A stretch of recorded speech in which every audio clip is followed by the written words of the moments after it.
कि ना संघर्ष ना तकलीफ तो खाक मजा है जीने में, ना संघर्ष ना तकलीफ तो खाक मजा है जीने में, बड़े बड़े तूफान थम जाते हैं जब लगी हो आग सीने में। स्वागत करते हैं आप सभी बच्चों का आप सभी के प्यारा सा YouTube channel suffer is success life में। प्यारे बच्चों, आज के इस क्लास में हम लोग क्लास 12 के बायोलॉजी का 30 टॉप क्वेश्चन को करने वाले हैं, जो कि आपके बोर्ड एग्जाम के दृष्टि से काफ़ी ज़्यादा इंपॉर्टेंट होगा। ठीक है, तो चलिए आज के इस क्लास को हम लोग स्टार्ट करते हैं। सबसे पहला क्वेश्चन आपका यहाँ पे कहता है कि जनन का प्रमुख उद्देश्य क्या है। इंग्लिश में पढ़े तो what is the man purpose of reproduction, यानी रिप्रोडक्शन का है ना मैन पर्पस क्या है, ये आपको बताना है। तो प्यारे बच्चों, इसका जो आंसर हो जाएगा बिल्कुल सही बता रहे हैं आप लोग, ऑप्शन नंबर सी हो जाएगा, यानी कंटिन्यूटी ऑफ स्पीसीज, यानी कि प्रजातियों की निरंतरता। ठीक है, तो ऑप्शन नंबर आपका सी यहाँ पे बिल्कुल करेक्ट है। उसके बाद हम लोग बढ़ते हैं अगले सवाल की ओर। अगला सवाल आपके स्क्रीन पे यहाँ पे कह रहा है क्वेश्चन नंबर आपका 2, ये भी काफ़ी इंपॉर्टेंट क्वेश्चन है। क्या बोलता है कि अलैंगिक जनन में कितने जनक भाग लेते हैं। ठीक है, फटाफट आप लोग बताएंगे। इंग्लिश में पढ़ दूँ, how many parents take part in है ना असेक्सुअल रिप्रोडक्शन, यानी एसेक्सुअल रिप्रोडक्शन में कितने जनक भाग लेते हैं, कितने पेरेंट्स भाग लेते हैं, ये आपको बताना है। तो आपको पता होना चाहिए प्यारे बच्चों, इसका जो आंसर हो जाएगा वो हो जाएगा केवल एक, है ना। बिल्कुल सही आंसर हो जाएगा आपका ऑप्शन नंबर एक हो जाएगा, है ना। और सेक्सुअल रिप्रोडक्शन में केवल एक जनक यानी एक पेरेंट्स भाग लेते हैं, जबकि है ना। अब अगला क्वेश्चन में आएगा आपका यहाँ पे, है ना, लैंगिक जनन में समानता कितने जनक भाग लेते हैं, यानी सेक्सुअल रिप्रोडक्शन में कितने जनक भाग लेते हैं, ये आपको बताना है यहाँ पे। तो प्यारे बच्चों, ये 3rd क्वेश्चन है, जल्दी से आप लोग इसका आंसर बताएंगे। तो मैं आपको बता दूँ, इसका जो आंसर हो जाएगा प्यारे बच्चों 3 नंबर का जो है बिल्कुल सही आंसर है ना। ऑप्शन नंबर आपका हो जाएगा यहाँ पे बी हो जाएगा, यानी कि 2। जो भी बच्चे यहाँ पर ऑप्शन नंबर 2 लगा रहे हैं बिल्कुल सही आंसर है, 2 इज़ द राइट आंसर, यानी कि 2 जनक यहाँ पे भाग लेते हैं। चलिए नेक्स्ट सवाल आपके इसमें आ रहा है, क्वेश्चन नंबर आपका यहाँ पे 4 नंबर। फटाफट 4 नंबर का आप लोग बताएंगे। क्या कहता है क्वेश्चन, है ना, कि कोशिका विभाजन द्वारा जनन किस में होता है, यानी इंग्लिश में है यहाँ पे reproduction by cell division occurs in, मतलब सेल डिवीजन किस में होता है, कोशिका विभाजन किस में होता है। ठीक है, जल्दी बताएंगे, अमीबा में होता है कि मानव में होता है कि गाय में कि पक्षी में, किस में होता है। तो आपको पता होना चाहिए प्यारे बच्चों, 4 नंबर का जो है बिल्कुल सही हो जाएगा, अमीबा में होता है। अमीबा में क्या होता है, सेल डिवीजन होता है, यानी कि कोशिका विभाजन होता है, याद रखिएगा। ठीक है, चलिए उसके बाद हम बढ़ते हैं अगले सवाल की और। अगला सवाल आपके स्क्रीन पर आ रहा है, क्वेश्चन नंबर आपका यहाँ पे, है ना, 5 नंबर का। क्या बोलता है यहाँ पर कि अमीबा में जनन की विधि क्या है, मतलब अमीबा में कौन सी विधि के माध्यम से जनन की प्रक्रिया होती है, यानी which methods of reproduction occurs in amoeba. ठीक है, तो प्यारे बच्चों, पहला यहाँ पे है मुकुलन है, दूसरा यहाँ पर है आपका विखंडन, और तीसरा आपका है द्विखंडन है, चौथा आपका यहाँ पे बीजाणु निर्माण। तो प्यारे बच्चों, इसका जो आंसर हो जाएगा 5 नंबर का सी हो जाएगा, द्विखंडन। ठीक है, चलिए बहुत अच्छा, बाइनरी फ्यूजन जिसको बोलते हैं। अगला सवाल यहाँ पे आ रहा है 6 नंबर का, कि ईस्ट में जनन किस विधि के माध्यम से होता है, यानी reproduction in east occurs through, यानी ईस्ट में किस प्रक्रिया के थ्रू, है ना, जनन की प्रक्रिया होती है, ये आपको बताना है। तो प्यारे बच्चों याद रखिएगा, 6 नंबर का जो हो जाएगा आपका हो जाएगा मुकुलन, है ना। बिल्कुल सही आंसर हो जाएगा, B is the right answer हो जाएगा।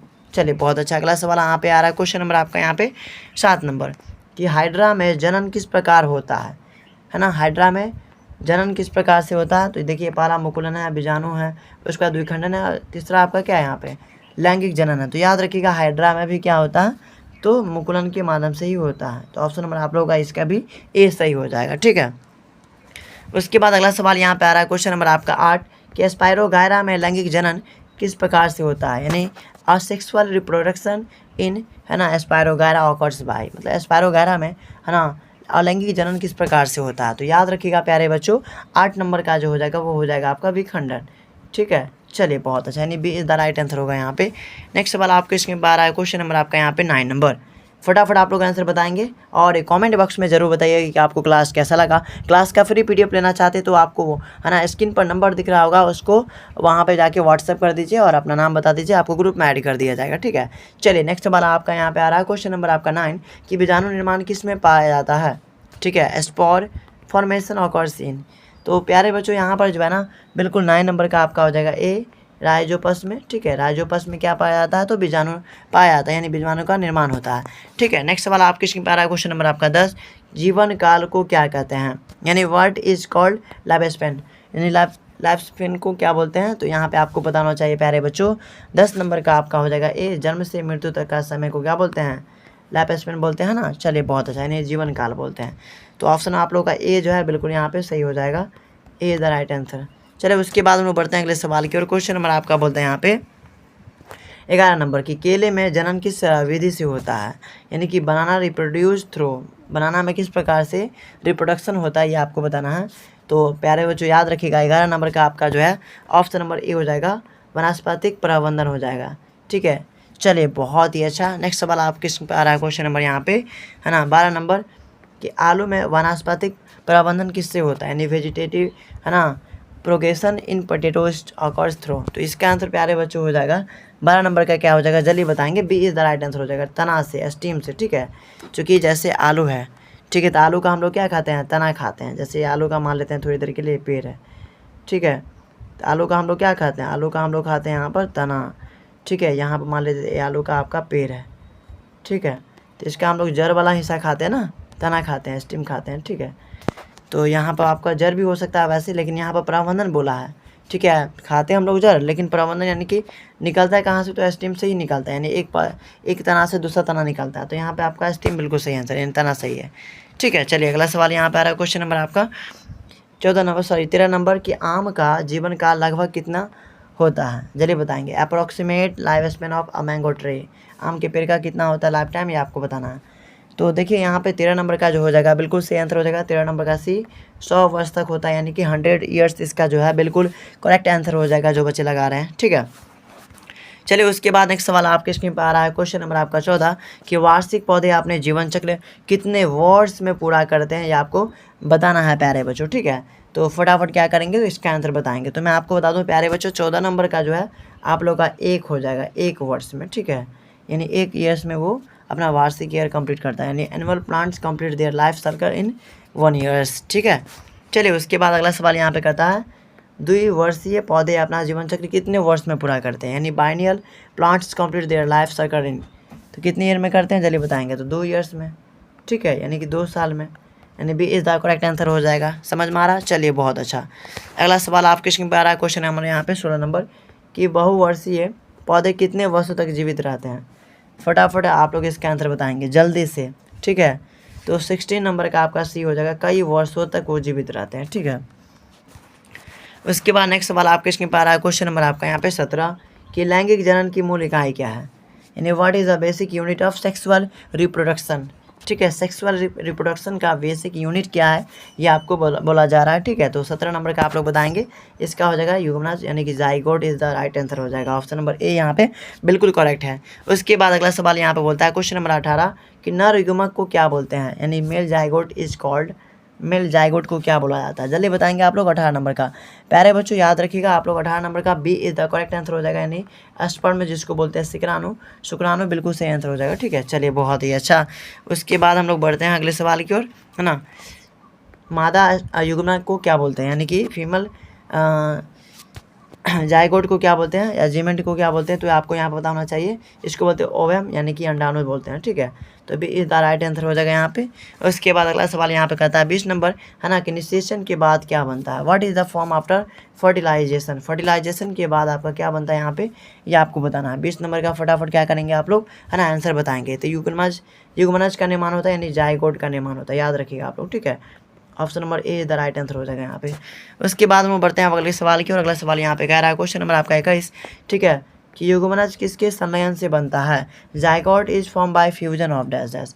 ठीक है, यानी कि जाइगोट जो है किसके फ्यूजन से बनता है, तो 21 नंबर का आपका हो जाएगा ऑप्शन नंबर ए, 2 युग्मकों के संलयन से, है ना, ऑप्शन नंबर ए हो जाएगा यहाँ पे। जो भी बच्चे लगा रहे हैं ऑप्शन नंबर ए इसका बिल्कुल करेक्ट आंसर हो जाएगा। उसके बाद अगला सवाल यहाँ पे कह रहा है, क्वेश्चन नंबर आपका, है ना, 21 क्या बोलता है कि निषेचन की प्रक्रिया होती है, यानी fertilisation is the fusion of dash dash. Fertilisation कैसी प्रक्रिया है, तो युग्मकों का संलयन होता है इसमें। ठीक है, तो 21 नंबर का आपका ए सही हो जाएगा।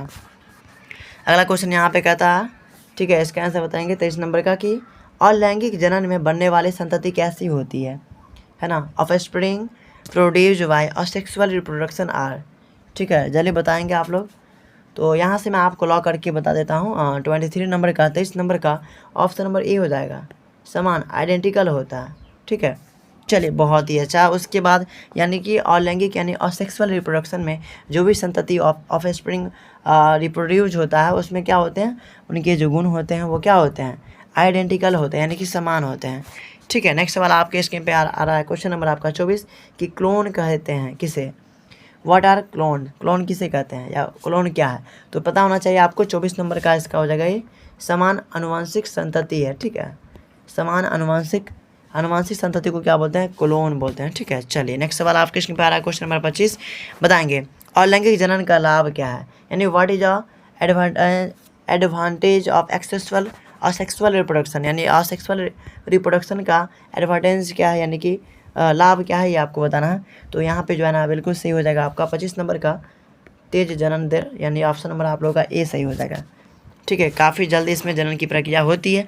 उसके बाद आपका यहाँ पे 26 नंबर कहता है कि लैंगिक जनन का मुख्य लाभ क्या है, यानी कि man advantage of sexual reproduction is, sexual reproduction का है ना मैन एडवांटेज क्या है, यानी कि मुख्य लाभ क्या है, ये आपको बताना है। तो देखिए 26 नंबर का आपका हो जाएगा ऑप्शन नंबर ए, है ना, आनुवांशिक विविधता इसका बिल्कुल करेक्ट आंसर हो जाएगा। उसके बाद 27 नंबर यहाँ बोलता है कि मनुष्य में जनन का प्रकार क्या है, यानी types of reproduction in humans in age, मतलब ह्यूमन में यानी मानव में है ना रिप्रोडक्शन के प्रकार कितने हैं। तो याद रखिएगा कौन कौन प्रकार यहाँ पे दिया गया। 27 नंबर का आपका हो जाएगा भी लैंगिक है, यानी कि मानव में केवल क्या होता है, लैंगिक होता है, यानी कि सेक्सुअल रिप्रोडक्शन होता है। ठीक है, तो आपको याद होना चाहिए भी इस द राइट आंसर होगा। अगला सवाल आपके स्क्रीन पे आ रहा है यहाँ पे क्वेश्चन नंबर आपका 28। ठीक है, कि राइजोपस को समानता क्या कहते हैं, जल्दी बताएंगे। तो यहाँ पे देखिए 28 नंबर का आपका हो जाएगा ए।